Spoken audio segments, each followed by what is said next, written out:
ಆತ್ಮೀಯ ವಿದ್ಯಾರ್ಥಿಗಳೇ, ಇವತ್ತಿನ ವಿಷಯದಲ್ಲಿ ನಾವು ಈ ಭೂಮಿ ಮತ್ತು ನಮ್ಮ ಪ್ರಪಂಚ ಎನ್ನುವಂತಹ ಪಾಠದಲ್ಲಿ ಭೌಗೋಳಿಕ ಜಾಲ ವ್ಯವಸ್ಥೆಯ ಬಗ್ಗೆ ತಿಳಿದುಕೊಳ್ಳೋಣ.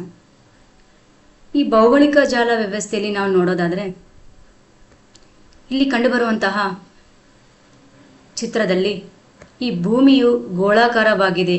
ಆದ್ದರಿಂದ ಭೂಮಿಯ ಮೇಲಿನ ಎಲ್ಲ ಸ್ಥಳಗಳನ್ನು, ದಿಕ್ಕುಗಳನ್ನು ಹಾಗೂ ಎರಡು ಸ್ಥಳಗಳ ನಡುವಿನ ಅಂತರವನ್ನು ಗುರುತಿಸುವುದು ಕಠಿಣ.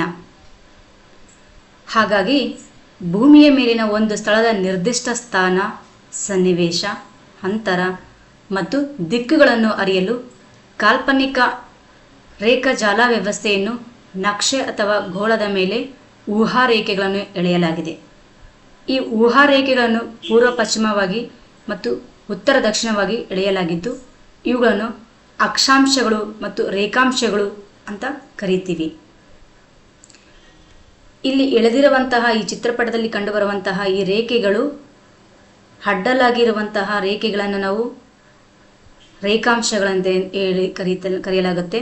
ಅದೇ ರೀತಿಯಾಗಿ ಈ ಉದ್ದನೆಯವಾಗಿ ಎಳೆದಿರುವಂತಹ ರೇಖೆಗಳನ್ನು ನಾವು ರೇಖಾಂಶಗಳೆಂದು ಕರೆಯುತ್ತೇವೆ.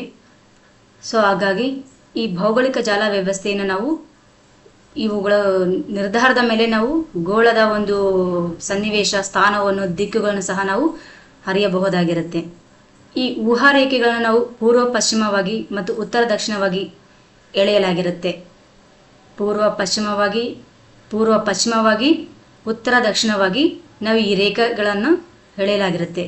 ಸೊ ಇವುಗಳನ್ನು ನಾವು ಭೌಗೋಳಿಕ ನಿರ್ದೇಶಾಂಕಗಳು ಅಥವಾ ಭೌಗೋಳಿಕ ಜಾಲ ವ್ಯವಸ್ಥೆ ಎಂದು ಸಹ ನಾವು ಕರೆಯುತ್ತೇವೆ. ನಂತರ ಅಕ್ಷಾಂಶಕ್ಕೆ ಸಂಬಂಧಪಟ್ಟಂತೆ ಈ ಅಕ್ಷಾಂಶಗಳು ಭೂ ಅಕ್ಷವನ್ನು ಆಧಾರವಾಗಿಟ್ಟುಕೊಂಡು ಗೋಳದ ಮೇಲೆ ಅಕ್ಷಾಂಶಗಳನ್ನು ಎಳೆಯಲಾಗಿದೆ. ಉತ್ತರ ಮತ್ತು ದಕ್ಷಿಣ ಧ್ರುವಗಳ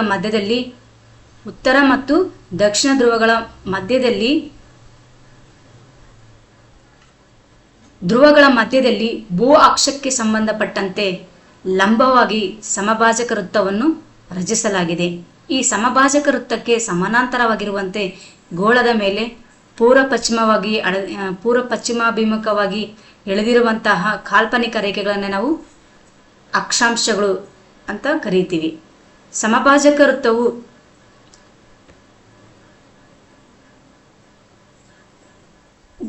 ಜೀರೋ ಡಿಗ್ರಿ ಮಹಾವೃತ್ತವಾಗಿದ್ದು, ಅಲ್ಲಿಂದ ಉತ್ತರ ಮತ್ತು ದಕ್ಷಿಣಕ್ಕಿರುವ ಅಕ್ಷಾಂಶಿಕ ವರ್ತುಲಗಳು ಚಿಕ್ಕದಾಗಿರುತ್ತವೆ. ಉತ್ತರ ಗೋಳಾರ್ಧದಲ್ಲಿ ಸಮಭಾಜಕ ವೃತ್ತದಿಂದ 90 ಡಿಗ್ರಿ ಉತ್ತರ ಮತ್ತು ದಕ್ಷಿಣ ಅಕ್ಷಾಂಶಗಳು ಬಿಂದುಗಳಾಗಿರುತ್ತವೆ. ವರ್ತುಲಗಳು ಚಿಕ್ಕದಾಗಿರೋದಾಗಿ 90 ಡಿಗ್ರಿ ಉತ್ತರ ಮತ್ತು ದಕ್ಷಿಣ ಅಕ್ಷಾಂಶಗಳು ಬಿಂದುಗಳಾಗಿವೆ. ಸಮಭಾಜಕ ವೃತ್ತದಿಂದ ಉತ್ತರ ಗೋಳಾರ್ಧದಲ್ಲಿ ಎಳೆದಿರುವಂತಹ ಈ 90 ಡಿಗ್ರಿ ಹಾಗೂ ದಕ್ಷಿಣ ಗೋಳಾರ್ಧದಲ್ಲಿರುವಂತಹ 90 ಡಿಗ್ರಿ ಅಕ್ಷಾಂಶಗಳನ್ನು ನಾವು ರಚಿಸಲಾಗಿದೆ. ಒಂದು ಅಕ್ಷಾಂಶದಿಂದ ಮತ್ತೊಂದು ಅಕ್ಷಾಂಶಕ್ಕಿರುವಂತಹ ಭೂಮಿಯ ಮೇಲಿನ ಅಂತರವನ್ನು ನಾವು 110.4 ಕಿಲೋಮೀಟರ್ಗಳಾಗಿ ಇರುತ್ತೆ ಅಂತ ನಾವು ಗಮನಿಸಬಹುದು. ಈ ಅಕ್ಷಾಂಶದ ಒಂದು ವಿನ್ಯಾಸ ನಾವು ನೋಡೋದಾದರೆ, ಇವುಗಳು ಒಂದು ಅಕ್ಷಾಂಶದಿಂದ ಮತ್ತೊಂದು ಅಕ್ಷಾಂಶಕ್ಕೆ ಈ ಭೂಮಿಯ ಮೇಲೆ ಕಂಡುಬರುವಂತಹ ಅಂತರ ಎಷ್ಟಿದೆ ಅಂತಂದರೆ 110.4 ಕಿಲೋಮೀಟರ್ಗಳಾಗಿ ಇರುತ್ತೆ. ನಂತರ ಇಲ್ಲಿ ಪ್ರಮುಖ ಅಕ್ಷಾಂಶಗಳು ನೋಡೋದಾದರೆ 90 ಡಿಗ್ರಿ ಉತ್ತರ ಅಕ್ಷಾಂಶ, ಅದನ್ನು ನಾವು ಉತ್ತರ ಧ್ರುವ ಎಂದು ಕರೀತೇವೆ. 66.5 ಡಿಗ್ರಿ ಉತ್ತರ ಅಕ್ಷಾಂಶವನ್ನು ನಾವು ಉತ್ತರ ಧ್ರುವ ವೃತ್ತ, ಆರ್ಕಿಟಿಕ್ ವೃತ್ತ ಅಂತಂದೇಳಿ ಸಹ ನಾವು ಕರೆಯಬಹುದು. 23.5 ಉತ್ತರ ಅಕ್ಷಾಂಶ, ಅದನ್ನು ನಾವು ಕರ್ಕಾಟಕ ಸಂಕ್ರಾಂತಿ ವೃತ್ತ ಎಂದು ಕರೆಯುತ್ತೇವೆ. 0 ಡಿಗ್ರಿ ಅಕ್ಷಾಂಶವನ್ನು ನಾವು ಸಮಭಾಜಕ ವೃತ್ತವೆಂದು ಕರೆಯುತ್ತೇವೆ. ಇದನ್ನು ನಾವು ಮಹಾವೃತ್ತ ಅಂತಂದೇಳಿ ಕರೆಯುತ್ತೇವೆ. ಹಾಗೆಯೇ 23.5 ಡಿಗ್ರಿ ದಕ್ಷಿಣ ಅಕ್ಷಾಂಶವನ್ನು ನಾವು ಮಕರ ಸಂಕ್ರಾಂತಿ ವೃತ್ತ ಎಂದು ಕರೆಯುತ್ತೇವೆ. 66.5 ಡಿಗ್ರಿ ದಕ್ಷಿಣ ಅಕ್ಷಾಂಶವನ್ನು ನಾವು ದಕ್ಷಿಣ ಧ್ರುವ ವೃತ್ತ ಎಂದು ಕರೆಯುತ್ತೇವೆ. ಅದನ್ನು ನಾವು ಅಂಟಾರ್ಟಿಕ ವೃತ್ತ ಎಂದು ಸಹ ನಾವು ನಿರ್ದಿಷ್ಟವಾಗಿ ಕರೆಯಬಹುದು. ನಂತರ 90 ಡಿಗ್ರಿ ದಕ್ಷಿಣ ಅಕ್ಷಾಂಶ ದಕ್ಷಿಣ ಧ್ರುವದ ವ್ಯವಸ್ಥೆ ಅಂತಂದೇಳಿ ಕರೆಯುತ್ತೇವೆ. ಇವೆಲ್ಲ ಪ್ರಮುಖ ಅಕ್ಷಾಂಶಗಳು. ಈ ಅಕ್ಷಾಂಶವು ಒಂದು ಅಕ್ಷಾಂಶದಿಂದ ಮತ್ತೊಂದು ಅಕ್ಷಾಂಶಕ್ಕಿರುವಂತಹ ಅಂತರ 110.4 ಕಿಲೋಮೀಟರ್ಗಳಾಗಿರುತ್ತೆ. ಎರಡನೇದಾಗಿ ನಾವು ರೇಖಾಂಶಗಳ ಬಗ್ಗೆ ನೋಡೋದಾದರೆ, ಈ ರೇಖಾಂಶಗಳನ್ನು ನಾವು ಉದ್ದನಾಗಿ ಕಂಡುಬರುವಂತಹ ಈ ರೇಖೆಗಳನ್ನು ನಾವು ಗಮನಿಸಬಹುದು. ಸಮಭಾಜಕ ವೃತ್ತವನ್ನು ಸಮಾನಾಂತರವಾಗಿ ಛೇದಿಸಿ ಉತ್ತರ ಮತ್ತು ದಕ್ಷಿಣ ಧ್ರುವಗಳನ್ನು ಸಂಧಿಸುವ ರೇಖೆಗಳನ್ನು ರೇಖಾಂಶಗಳೆನ್ನುವರು. ರೇಖಾಂಶಗಳು ಪ್ರಧಾನ ರೇಖಾಂಶಕ್ಕೆ ಗ್ರೀನ್ವಿಚ್ ರೇಖಾಂಶ, ಪ್ರಧಾನ ರೇಖಾಂಶಕ್ಕೆ ನಾವು ಗ್ರೀನ್ವಿಚ್ ರೇಖಾಂಶ ಅಂತಂದೇಳಿ ಕರೆಯುತ್ತೇವೆ. ಈ ಮಧ್ಯದಲ್ಲಿ ಕಂಡುಬರುವಂತಹ ಈ ರೇಖೆಯನ್ನು ನಾವು ಗ್ರೀನ್ವಿಚ್ ರೇಖಾಂಶ ಎಂದು ಕರೆಯುತ್ತೇವೆ. ಇದು ಪೂರ್ವ ಮತ್ತು ಪಶ್ಚಿಮಕ್ಕೆ ಒಂದೇ ಕೋನೀಯ ಅಂತರದಲ್ಲಿ ಪ್ರದೇಶಗಳನ್ನು ಸಂಧಿಸುವ ಹಾಗೂ ಸಮಭಾಜಕ ವೃತ್ತದ ಮೇಲೆ ಡಿಗ್ರಿಗಳಲ್ಲಿ ಅಳೆಯುವ ಕಾಲ್ಪನಿಕ ರೇಖೆಗಳಾಗಿವೆ. ಗೋಳದ ಮೇಲೆ ರೇಖಾಂಶಗಳು ಅರ್ಧ ವೃತ್ತಗಳ ಶ್ರೇಣಿಗಳಂತೆ ಕಂಡುಬರುತ್ತವೆ. ಇವು ಉತ್ತರ ಮತ್ತು ದಕ್ಷಿಣ ಧ್ರುವಗಳಿಂದ ಸಮಭಾಜಕ ವೃತ್ತದ ಮೂಲಕ ಹಾದು ಹೋಗುತ್ತವೆ. ಎಲ್ಲ ರೇಖಾಂಶಗಳ ಉದ್ದ ಒಂದೇ ಆಗಿದೆ. ರೇಖಾಂಶಗಳನ್ನು ಮಧ್ಯಾಹ್ನ ಮತ್ತು ಮೆರಿಡಿಯನ್ ರೇಖೆಗಳೆನ್ನುವರು. ಈ ರೇಖಾಂಶಗಳನ್ನು ನಾವು ಮಧ್ಯಾಹ್ನ ಅಥವಾ ಮೆರಿಡಿಯನ್ ರೇಖೆಗಳಂತ ಕರಿತೀವಿ. ಏಕೆಂದರೆ ಒಂದು ರೇಖಾಂಶದುದ್ದಕ್ಕೂ ಎಲ್ಲ ಸ್ಥಳಗಳಲ್ಲೂ ಒಂದೇ ಸಮಯದಲ್ಲಿ ಮಧ್ಯಾಹ್ನವಾಗಿರುತ್ತದೆ. ಅಂದರೆ ಒಂದು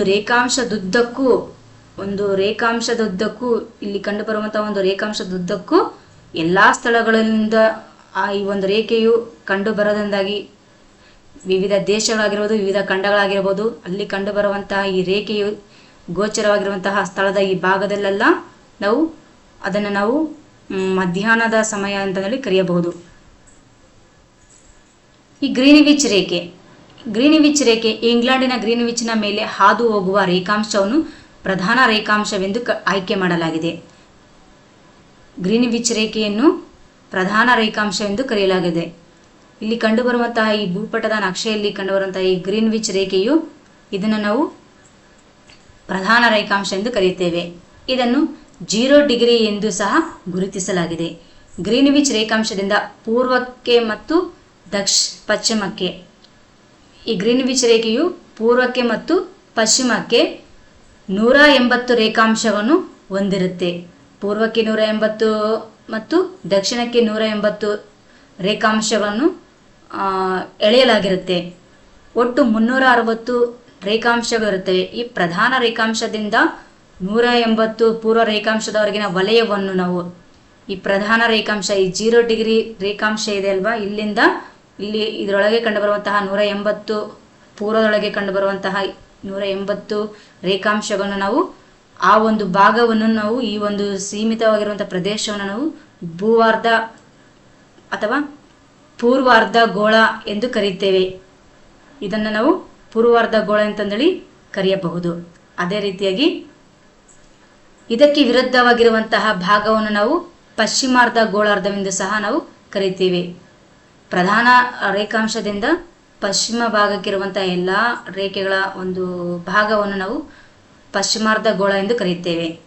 ಸಮಭಾಜಕ ವೃತ್ತದಿಂದ ಧ್ರುವದ ಕಡೆಗೆ ಹೋದಂತೆ ಎರಡು ರೇಖಾಂಶಗಳ ಅಂತರವು ನಿಧಾನವಾಗಿ ಕಡಿಮೆಯಾಗುತ್ತಾ ಹೋಗುತ್ತದೆ.